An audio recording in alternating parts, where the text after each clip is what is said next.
लालच वो बुरी बला है जो किसी भी इंसान के ऊपर अगर एक बार हावी कर जाए तो फिर इतनी आसानी से नहीं हटता है। इस लालच में आज तक न जाने कितने लोगों की ज़िंदगी हमेशा के लिए बर्बाद हो चुका है। आज की कहानी में भी सेम कुछ ऐसी होता है, जिसकी वजह से एक महिला हमेशा के लिए इस दुनिया को छोड़कर चली जाती है। लेकिन जब इसका असलियत लोगों को मालूम चलता है तो इसे सुनने के बाद किसी को भी अपने कानों पर यकीन ही नहीं होता है। वाकई में दोस्तों, आज की जो कहानी है यह आपको भी कहीं ना कहीं सोचने और समझने पे मजबूर कर देने वाली है। नमस्कार, आदाब, मैं हसमुद्दीन और आप देख रहे हैं सफ़र क्राइम तक। आज की जो सच्ची घटना मैं आपको सुनाने वाला हूँ, दरअसल ये घटना है उत्तर प्रदेश की। उत्तर प्रदेश का एक ज़िला पड़ता है बरेली और इसी बरेली का एक थाना पड़ता है भोगीपुरा। भोगीपुरा थाने के अंतर्गत एक गाँव आता है कैथोला बेनीराम, और इसी कैथोला बेनीराम गाँव का रहने वाला जसबीर सिंह, जिसकी उम्र है 52 साल। जसबीर की पत्नी का नाम गुरप्रीत कौर, जिसकी उम्र है 47 साल। जसबीर के टोटल 3 बेटे हैं, जिसमें पहला है गुरशांत, दूसरा है रॉकी और तीसरा है सैंकी। जसबीर जो कि एक किसान है, जिसके पास लगभग 100 बीघा ज़मीन है, अपनी खेती किसानी करता है और अच्छा खासा पैसा कमाता है। जसबीर अपने पूरे परिवार के साथ बड़ी खुशहाल तरीके से जीवन व्यतीत करता है। जसबीर अपने तीनों बच्चों का एक बेहतर भविष्य बनाने के लिए बरेली के एक बढ़िया स्कूल में दाखिला करा देता है। उसके बाद जसबीर के तीनों बच्चे बरेली में ही रहकर अपनी पढ़ाई पूरी करते हैं। जसबीर अपनी पत्नी के साथ अकेले ही घर में रहता है। बात कर रहा हूँ मैं 22 नवंबर 2015 की सुबह 10 बजे। जसबीर अपनी पत्नी से कहता है कि मैं अपने बच्चों से मिलने के लिए बरेली जा रहा हूँ, अगर तुम भी मिलना चाहती हो तो साथ में चल सकती हो। बच्चों का नाम सुनकर गुरप्रीत भी खुशी के मारे उछल जाती है। फिर सुबह 10 बजे के आसपास जसबीर अपनी पत्नी को बाइक पे बिठाता है और बरेली के लिए रवाना हो जाता है। बरेली जब अपने बच्चों के पास पहुंचता है तो जसबीर अपनी पत्नी को बच्चों के पास छोड़ देता है और मार्केट में कुछ सामान खरीदने के लिए चला जाता है। तब तक गुरप्रीत अपने बच्चों के पास रहती है। शाम के 6 बजे के आसपास जसबीर वापस अपने बच्चों के पास आता है और अपनी पत्नी से कहता है कि घर जाने में लेट हो जाएगा, चलो जल्दी से निकलते हैं। शाम के 6 बजे के आसपास जसबीर अपनी पत्नी को फिर से बाइक पे बिठाता है और अपने घर के लिए रवाना होता है। लेकिन जैसे ही गांव के नज़दीक नथु मुखिया के खेत के बगल रास्ते से होकर गुजरता है, सामने 2 बाइक आकर खड़ी हो जाती है और उन दोनों बाइकों पे 4 लोग सवार होते हैं। चारों जसबीर का रास्ता रोक लेते हैं। जसबीर अपनी पत्नी से कहता है बाइक से नीचे उतरो, लेकिन जैसे ही गुरप्रीत बाइक से नीचे उतरती है, इससे पहले कि जसबीर कुछ सोच पाता, उसमें से एक व्यक्ति जसबीर के ऊपर गोली चला देता है, जो गोली जसबीर के कान को छूते हुए निकल जाती है। साथ ही साथ दूसरा गोली उसकी पत्नी गुरप्रीत के ऊपर चला देता है, जो गोली गुरप्रीत के सीधे कनपट्टी से बाहर निकल जाती है, जिसकी वजह से दोनों गंभीर अवस्था में वहीं पर गिर जाते हैं। लेकिन गुरप्रीत की घटनास्थल पर ही मौत हो जाती है। गोली चलने की आवाज़ जब लोगों को सुनाई देता है तो वहीं खेत के बगल में ही जसबीर के चाचा नरेंद्र सिंह और मामा बलविंदर सिंह काम कर रहे थे। दोनों गोली चलने की आवाज़ जब सुनते हैं, घटनास्थल की तरफ दौड़ना शुरू करते हैं। बदमाश जब दोनों को अपने तरफ भागते दौड़ते आते हुए देखते हैं, चारों मौके से फरार हो जाते हैं। जसबीर के मामा और चाचा जब घटनास्थल पर पहुंचते हैं तो देखते हैं कि गुरप्रीत हमेशा के लिए इस दुनिया को छोड़ कर जा चुकी है। ये खबर पूरे गाँव में फैल जाती है और धीरे धीरे लोग वहां पे इकट्ठा हो जाते हैं। तभी इस बात की सूचना नज़दीकी थाने में दी जाती है।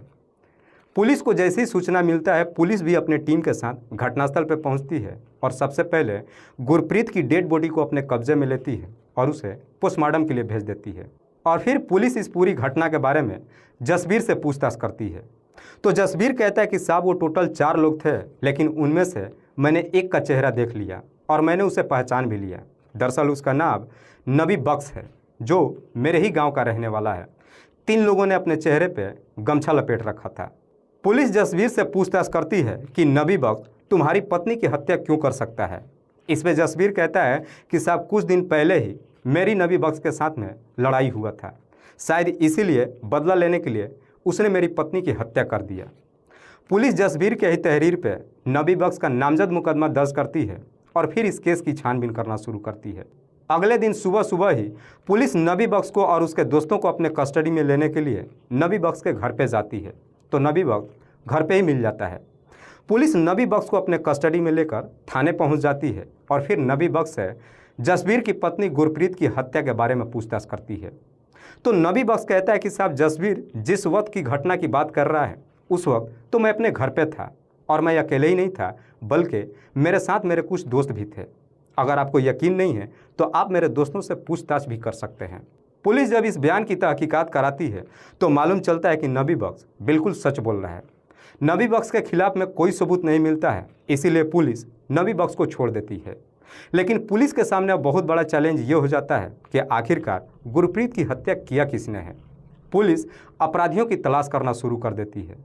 देखते ही देखते लगभग 3 सप्ताह का समय गुजर जाता है, लेकिन अपराधियों का कहीं कुछ पता नहीं चलता है। तभी 16 दिसंबर 2015 को दोपहर के वक्त जसबीर फिर से थाने में जाता है और कहता है कि साहब, नबी बख्श ने फिर से मेरे ऊपर गोली चलाया है। दरअसल जसबीर के पेट में एक गोली लगी थी जो उसके पेट को छूते हुए निकल चुकी थी। जसबीर इस बार भी नबी बख्श पे नामजद मुकदमा दर्ज कराना चाहता है, लेकिन पुलिस इस बार नामजद मुकदमा दर्ज नहीं करती है और जसबीर को वापस घर भेज देती है। लेकिन पुलिस भी इस बार सोच में पड़ जाती है कि जसबीर को बार बार गोली लगता है और वो बच क्यों जाता है और हर बार गोली उसके शरीर को छू कर क्यों निकल जाती है। पुलिस को कहीं ना कहीं जसबीर के ऊपर ही शक चला जाता है। इसीलिए पुलिस अब इस केस की छानबीन करने के लिए जसबीर के साथ साथ नबी बख्श के भी मोबाइल नंबर का CDR निकालती है। तो मालूम चलता है कि जसबीर के CDR में 2 ऐसे नंबर था जिस पर जसबीर पिछले कई महीनों से लगातार बातचीत करते आ रहा था।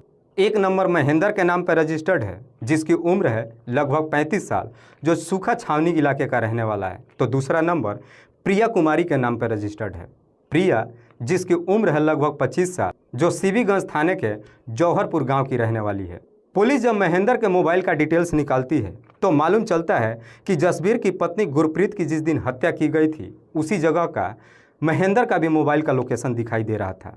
पुलिस इसी डिटेल्स के आधार पर फिर से जसबीर के घर पे जाती है और जसबीर को अपने कस्टडी में लेकर थाने पहुंच जाती है और फिर जसबीर से उसकी पत्नी की हत्या के बारे में पूछताछ करती है।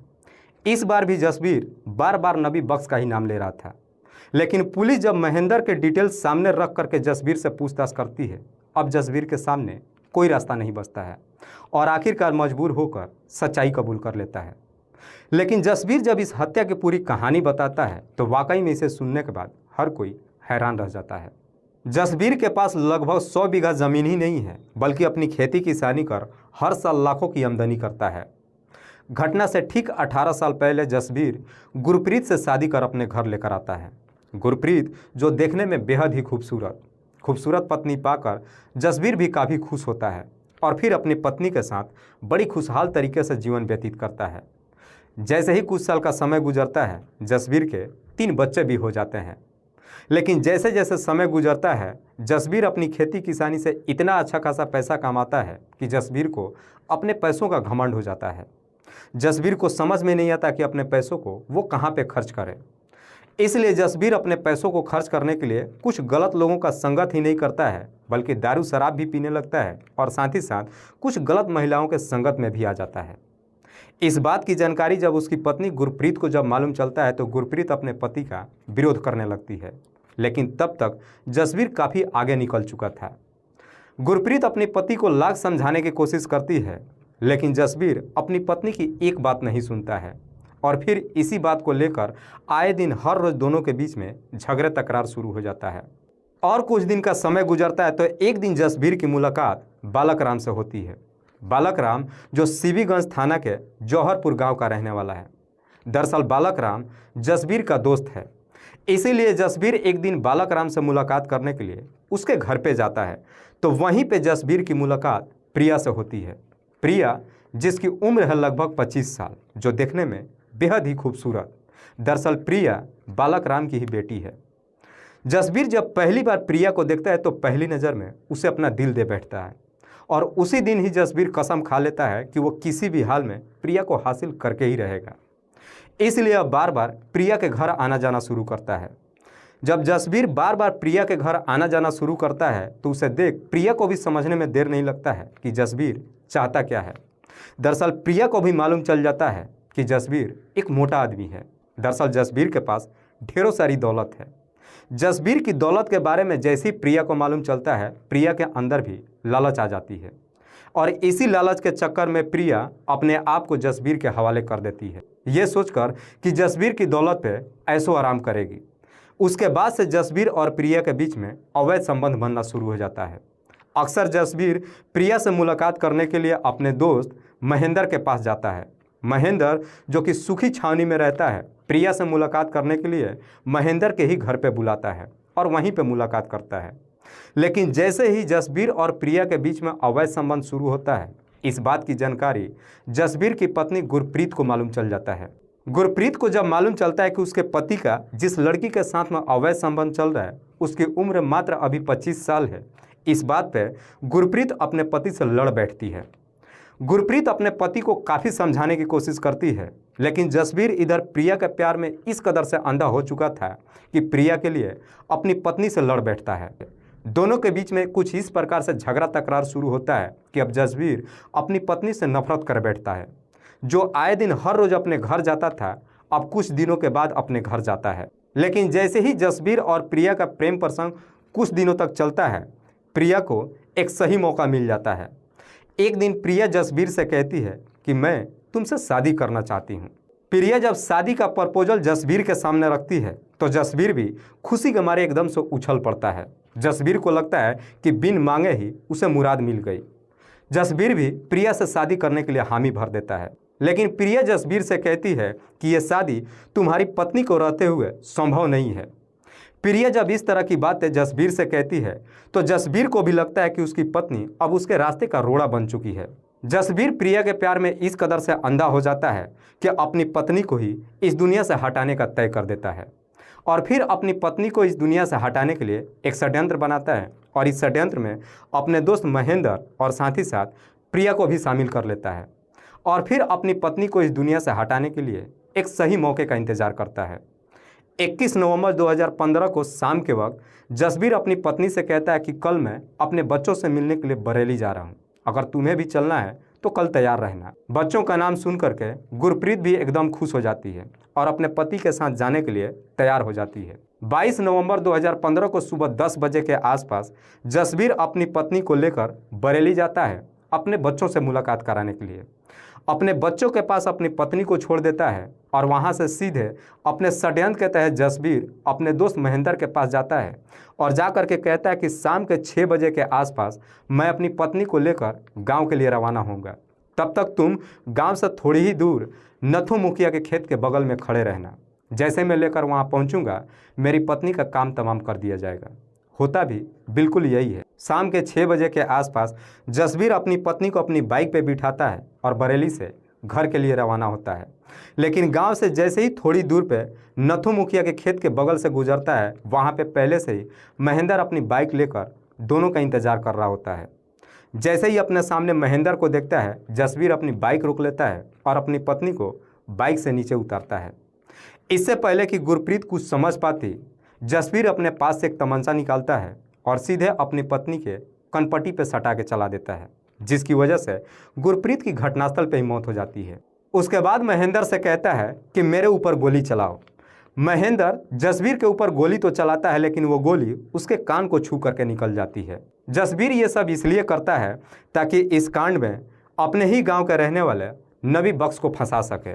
लेकिन नबी बख्श के खिलाफ में जब पुलिस को कोई सबूत नहीं मिलता है, पुलिस नबी बख्श को छोड़ देती है। जसबीर को जब लगता है कि नबी बख्श नहीं फंस पाया, आखिरकार 3 सप्ताह के बाद 16 दिसंबर 2015 को जसबीर अपने ही हाथ से अपने पेट में गोली चला लेता है। वो गोली भी उसके पेट को छूते हुए निकल जाती है, लेकिन इसके बावजूद भी नबी बख्श नहीं फंस पाता है। वाकई में जसबीर जब ये पूरी कहानी पुलिस वालों को बताता है तो पुलिस जसबीर के ही तहरीर पर उसके दोस्त महेंद्र और उसकी प्रेमिका दोनों को भी अपने कस्टडी में लेकर आती है। फिलहाल पुलिस ने इन तीनों आरोपियों को अपने कस्टडी में लेकर इन तीनों पे गंभीर धारा में मुकदमा दर्ज करके जेल भेज दिया है। लेकिन पुलिस जब इस केस की खुलासा करती है, असलियत जब लोगों को मालूम चलता है, तो इसे सुनने के बाद किसी को भी अपने कानों पे यकीन ही नहीं होता है कि जसबीर ने ही अपनी पत्नी की हत्या कर दिया है। दोस्तों, इस पूरी घटना के बारे में आप क्या सोचते हैं? आप अपनी राय हमें कमेंट बॉक्स में ज़रूर दीजिएगा। तब तक के लिए जय हिंद, जय भारत।